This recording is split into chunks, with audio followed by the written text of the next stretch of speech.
I'm Belinda Sandor. Welcome to Lessons from the Cockpit. Today, we're going to talk about how to make the most out of speaking engagements.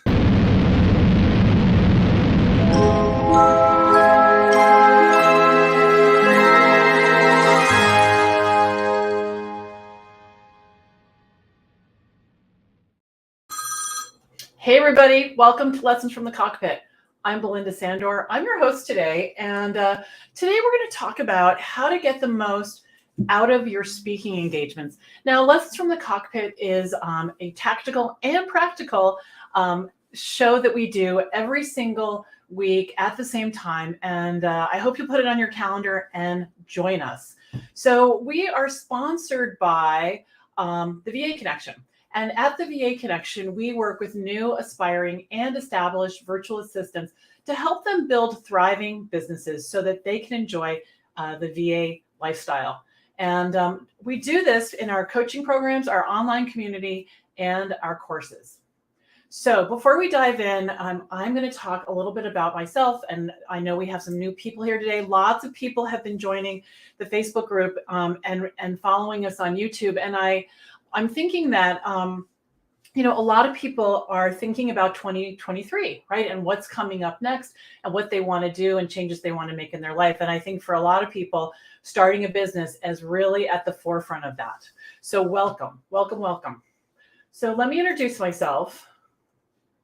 And also tell me where you're coming in from. I'd love to hear where you're coming in from today. It looks like Frederica is here and Diana is here and Tammy is here. Yay, that's awesome. Awesome. So this is me and I call her my little delish, Emily. And this is us in 2010.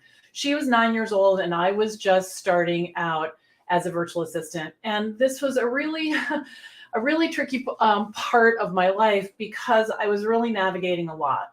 I was overwhelmed. My confidence was shattered. I was a newly single mom going through divorce, lots of upheaval there. I didn't have a job and I had a ton of debt, a ton of debt. And it wasn't the fun kind of debt, if there is a fun kind of debt, like we went to Disney World and now we're going to pay for it over time like we planned. It was like tires and braces and doctors' bills and all that kind of stuff. And it just, every month I kept thinking, okay, it's going to be fine. I'm going to figure it out. It's going to be fine. I'm going to figure it out. And, it just kept getting bigger and bigger and bigger. And by the time I had reached this point, I was almost 50 years old. And I thought, this is just going to be the way it is. I really was resigned to that. And which is not like me because I tend to have, be very hopeful and optimistic, but I thought, this is too big. I don't know how I can climb out of this. But at some point I got really mad. I got really mad about it. And the anger of where I was and where I thought I would be at 50 started to fuel me. And I knew that getting a job and, making 50, 60, 70, even, $1,000 a year, it wasn't going to work because I wanted, well, a couple of things. One, I wanted to make more money than that. And I didn't want to have those meetings anymore where you go into the boss's office once a year and they give you like a 2% increase, right? We've all had those meetings. And I wanted to be home with Emily because when you have a full-time job, the kinds of jobs that I had, it wasn't like 9 to 5, it was like 9 to 6 or 8 to 7, that kind of thing. And when kids are small, I wanted to be there for more than bath time and dinner, which are probably, two not that much fun times of the day when you're a mom.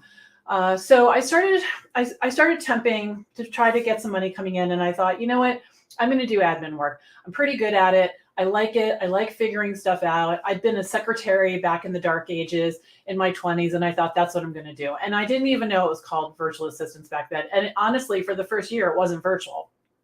So I started telling everybody that I knew, okay, I'm going to do admin work. This is the deal. And one day at the school bus stop, I didn't have any clients. And somebody at the school bus stop said, what's new? And I said, oh, I decided I'm going to start my own business. I'm going to be doing admin work. And this guy's face completely changed because, as I've said to a lot of you, I was the solution to his problem. So he started a business a month or so earlier and was drowning in the details, like getting his bills paid, setting up QuickBooks, his email inbox, setting up computers for employees, all the things that I knew how to do already. And the things that I didn't know how to do, he showed me what he wanted, and I handled them. So I just started telling everyone I knew. My next client I got at the buffet line in a wedding, chit-chatting with somebody, in the line. He gave me his card. I was talking to he and his wife, and I didn't even have a card. I was just really winging it at that point. And so he called. I connected with him on LinkedIn, which felt like I was asking him to marry me for some reason. I was so shy about any kind of connection like that. I'd always had a job, and I didn't do that when I had a job. So, and the platforms were also very new. I mean, LinkedIn was, 12 years ago, completely different than it is today. But anyway, he asked me if I could help him with something. I did. And so now I have my second client, and we did some work together that I already knew how to do, but then he wanted to do something I didn't know how to do. And I told him, I don't know how to do that. And he said, well, neither do I, but we'll figure it out, and you'll figure it out, and let's just do it anyway. And he paid me to figure it out. So there are lots of clients willing to do that, so they don't have to do it alone, or they don't have to, get into the details. So for those of you who are prospecting and trying to figure out where the clients are, please stop that and just tell everybody you know. Okay. Now, a lot has changed since then. So I've been in business, like I said, since 2010. I've worked with over 225 clients during that time. And I've earned over $1 million. I made $100,000. Well, the first year I made $70,000. And every year after that, I made $100,000 or more, which adds up to over $1 million, which is crazy, sitting literally in the chair I'm sitting in right now. So you can absolutely do this working from home. And it was just me. At one point, I tried an agency. Tried to start one. I didn't really enjoy doing that so much, so I stopped doing that. But this was just me alone doing the work. And I love it. I love this kind of work. It's really good. And here's what it looks like today. So this is me and Greg and all of our kids. Emily is all grown up. She's 21 years old, believe it or not. And these are Greg's 4 boys, David, Charlie, Stephen, and Andy. And my business is thriving. Like I said, relatively newly, happily married.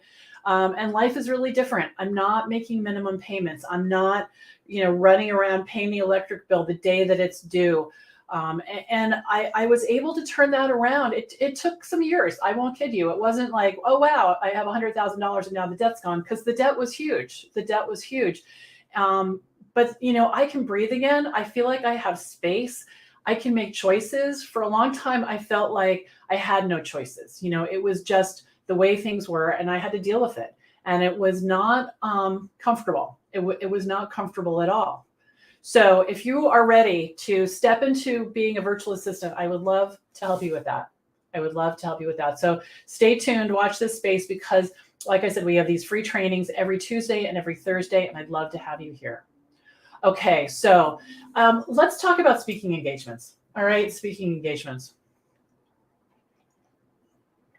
So I have to tell you something funny. When my first speaking engagements, I was really nervous, and I didn't want anyone I knew to know about it. I thought, this is going to be much easier if nobody I know is in the audience, which is really funny because now I think of it very differently. But I remember the first time someone showed up that I knew, and I just thought, uh-oh, like I'm not going to be able to be myself. I don't know what I thought, but I was fine. And it turned out that she was a very friendly face. She had helped me actually get the speaking engagement. And she was there to support me, and she was great. She was the friendly face that was nodding, in the third row. And I then realized how valuable it is to have people that you know. And so I started to spread the word about my speaking engagements. So I want to talk about a couple of things, because the speaking engagement itself is important, but it's a small part of what I want you to think about if you decide to speak. Now, the speaking engagements, I just want to tell you, they're not that hard to get because everybody is looking for speakers. Okay. So if you're thinking this is going to be hard, I don't know anyone, you'll get into a flow. And for example, SCORE, which is based in the U.S. It's a small business administration. It's an organization run by them. It's run by volunteers, but it's sponsored by the SBA. They're looking for speakers all the time, and that's really where I started speaking. And I continue to speak today. I'm speaking for them in January, all about running a business, and it's a great way to spread the word. So let's jump in and let's talk about what to do before the event. Okay. So before the event, I'm going to give you some examples. One thing that is a good idea is to have a speakers page on your website. Now, you can do this in a lot of different ways, so you can have headshots and blurbs and your bio and all that kind of stuff. I kept it simple. My speaking is not something that I make money doing as Rocket Girl, and it's something was kind of low key. I had a goal to speak 8 times a year. Because I just had a feeling. It's kind of funny, I wanted to get better at it. I was very uncomfortable. I didn't know what I had to say. And so it was a way really for me to get ready for the VA connection without me even knowing about it. So I just trusted my gut, and I thought, I'm going to need to be comfortable speaking. So let's get on this. So I really started speaking in 2016. I spoke a couple of times in 2015, but before that, I was avoiding it at all costs. And a couple of people were saying to me, it would be a really good thing for you to learn how to do this. And I'm like, you are crazy. I am not going to stand in front of a group of people and talk. That's just not happening. But I got more comfortable with it, and practice is the best thing, right? You just keep practicing and practicing and practicing. And eventually it becomes, there's always kind of an adrenaline rush, but it becomes less stressful. And actually, once I get past sort of the first couple of minutes, I relax and I have fun, and I love sharing information with people. So it works out really well. So this is the speaking page on my website, and you can go there and look at it, rocketgirlsolutions.com. And here's a little pro tip. When you speak, you usually have to write a couple of sentences and give them bullets. Now, in the beginning, I had those, they were in emails, they were, kind of all over the place. I didn't have them in a central place. And for me, writing that is not easy. I always needed help doing that. So what I started to do when the light bulb went off was I started, every time I did a talk for Rocket Girl, I just put it on this page. So then I could refer back to it, people could see it, and I had this information all in one place. So if you're going to do a speaking page, make sure that each time you do a talk and you have to write out this information, that you keep it, all right? Because it becomes valuable. It absolutely becomes valuable. And you can see here that they can, right here, well, let me make this bigger. Right here, there's a link, and it says, click here to contact me and discuss your upcoming event. So that goes right to my calendar. So that's something that I recommend. Now let's talk about promoting the event ahead of time. Okay. All right. So here on, this is on social media. Now SCORE is the person who's sponsoring this event. However, they did not have a social media post that I could share, right? Because a lot of times they'll put it on their website, or they'll post it on their social media feed, and then you can share it. So this is something that I created in Canva to promote it. And it basically says, reminder. It talks about what the talk is, which is being a virtual assistant for you. And there's a link to register. And so I'm putting this on my social media. And what I found is that you can really increase the number of registrations and the number of people who show up when you do this, when you promote it yourself.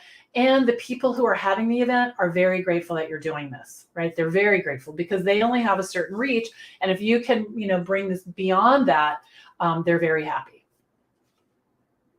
Because the thing about this is that if you're going to prepare for an event and you're going to put on, your nice clothes and do yourself up and get there, you might as well just squeeze that lemon, right? And get as much juice out of it as possible.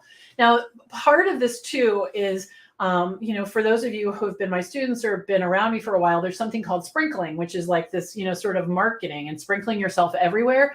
And the idea is to stay in front of people that you know, and in a useful way. So even though this is promoting an event, it's really from the perspective of I'm inviting you. I'm sort of, SCORE's hosting it. I'm the guest, and I'm inviting others to have the benefit of it. So I'm not selling anything, but I am telling people that I speak, right? And I'm telling them on social media. Now here's an example of me speaking at a place. It's a co-working office in the next town over called Haven. So here they are. They made this graphic, and here I am, and I'm sharing it again with my connections on LinkedIn and Facebook and all the places. And I do this from my personal page because I have a much broader reach than I do on any of my business pages. So I always do this in my personal feed. All right, and then here is, here's another example of a reminder for this same event. Okay, and here's a couple other examples. So this is when I spoke at IVA and the International Association of Virtual Assistants, and this was virtual, and this was the reminder that I sent out. And then here's something else. Here is an example of my client is speaking. So here what I wrote: Rocket Girl Solutions client Bob Wiesner will be moderating this panel on October 28th with top business development leaders across numerous sectors. They will discuss the pandemic's impact, blah, blah, blah. So what this is doing is a couple of things. It's helping my client, right? Because now all the people that I know on LinkedIn are seeing this. I'm doing it from the perspective of he's my client. So in a way, I'm shining a light on me. Like, look at I have cool clients. I have clients who speak and host, these events on business development. And so that would get me in, that would let other people know something that I'm available to do, which was help set this up. And so it's a nice way, again, to share information. And I attached my business to it, right? Rocket Girl Solutions client, Bob Wiesner, right? And he was thrilled. He was thrilled. Okay. So you can start to see, I think, different ways to share this information. So the event hasn't even happened yet, and you're already sprinkling all over the place. Okay. Now I want to talk about, if this is in person, what to bring. I learned this the hard way. Okay. So you want to bring water.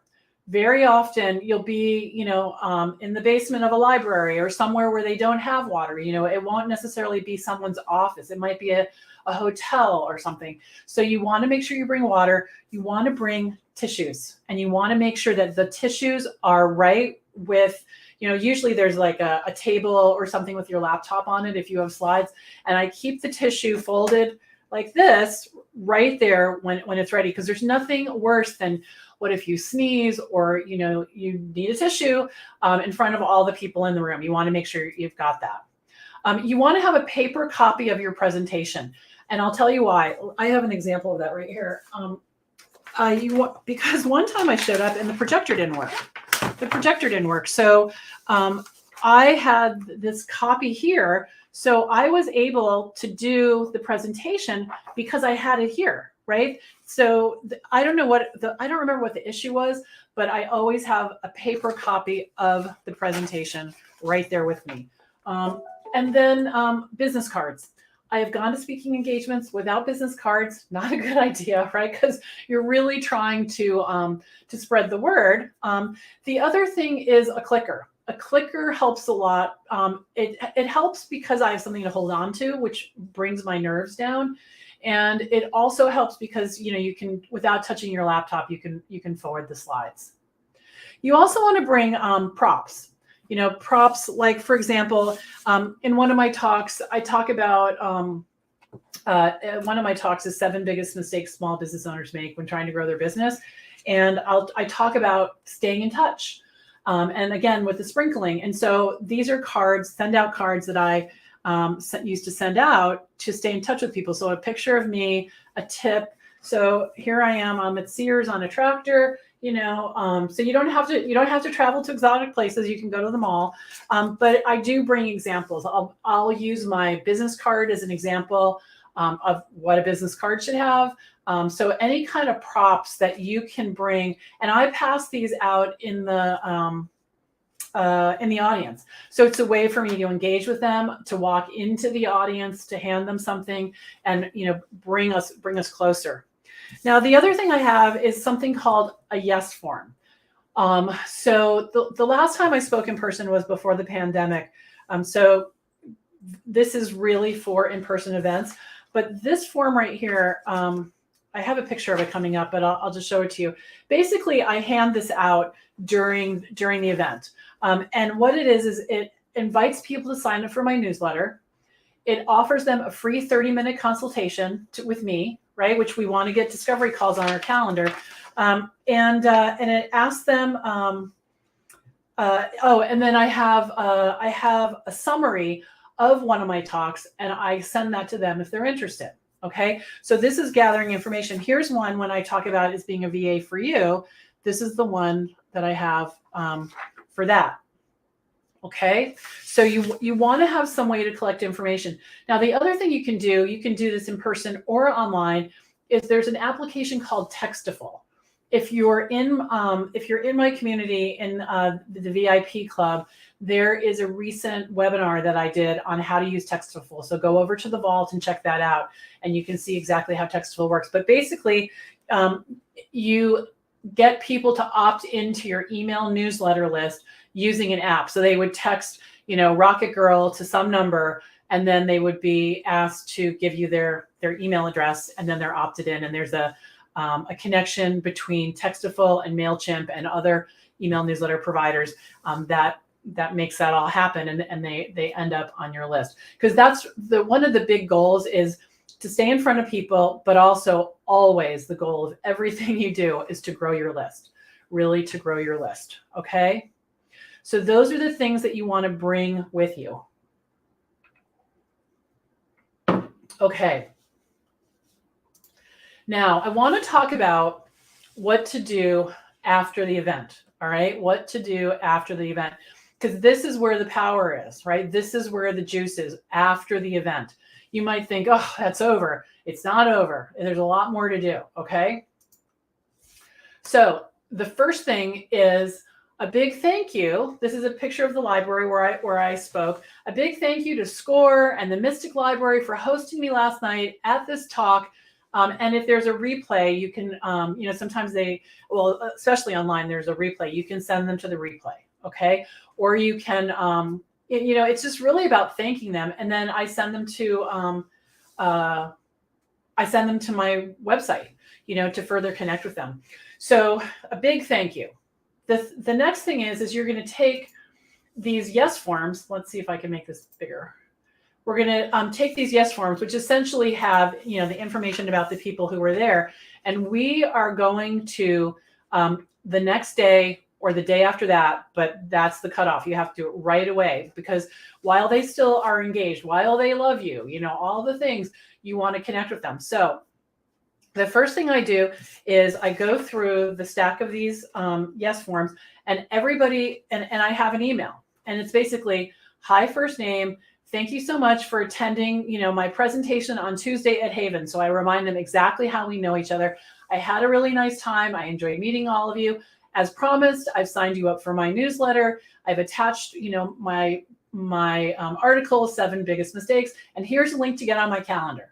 Now, if they didn't check that they want to get on my calendar, what I'll say is, in case you change your mind, here's a link to get on my calendar, because I want to give them all the options, right? All the options. And then I put them on the newsletter list immediately. I don't push these papers around, because they'll be forgotten about. All right. And again, I put on my pantyhose. I went to the event. I scheduled my whole day around it. I put time into the presentation, and I don't want to leave any of the goodies behind. Right. And these are the goodies. This is why we do this. Then what I do is I connect with them on always LinkedIn. I connect with them on LinkedIn. And if I can't find them, it's fine.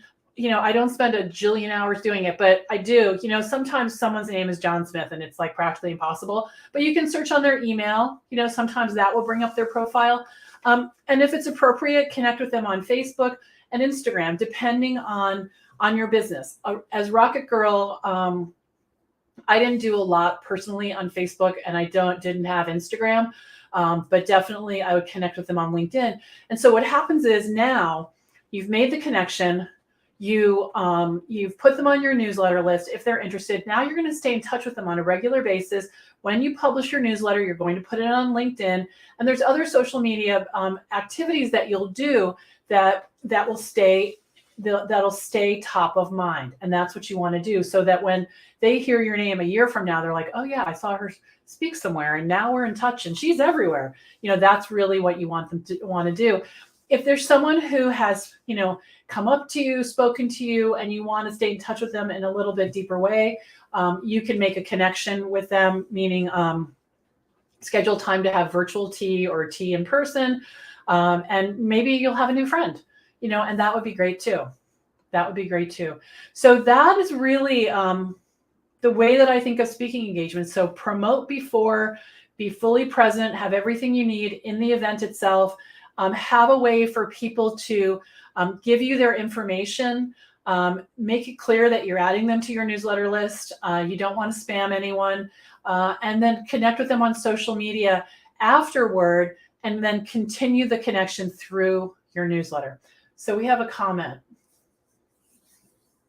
Yes, that's right, Diana. Yes. So she says, I've hired a VA to connect on LinkedIn with everyone who attended one of my speaking engagements in 2022. Great opportunity and service for VAs to offer. Yes, 100%. 100%. I have helped clients with this, and I've told them my strategy. If they say, here's my PowerPoint, can you fix it up? I'm speaking. I say, yeah, but let's talk. Have you promoted it? Have you this? And most of the time they're like, oh no, I never thought of that. Oh wow. And now I've got myself a couple hours of work, right? So great point, Diana. Thank you for bringing that up. 100%. Good. Okay, I'd love to hear what else you're thinking about. If you're watching the replay, put the comments and tag me, and I'll be happy to come back and check out what you have to say. So we are winding down for the holidays. At the VA Connection, we've got a full week for you.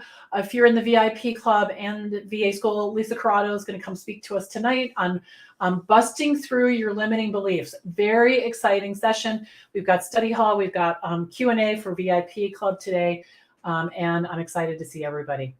Next week we're off, so enjoy time with your friends and your family. Get some relaxing in, get outside, do some fun stuff. And when we get back, we are going to be sliding right into the next VA Client Kickstart Challenge. We're starting on January 16th. So head on over to vachallenge.info. If you've been through the challenge once or twice, or some of you 5 times, and you want to do it again, come on down. I would love to have you. The more, the merrier. The more, the merrier. So if you want a kickstart, your year, this would be a great way to do that. Okay, everybody, thank you so much for coming. Have a great rest of your day, and I'll see you soon. Bye for now.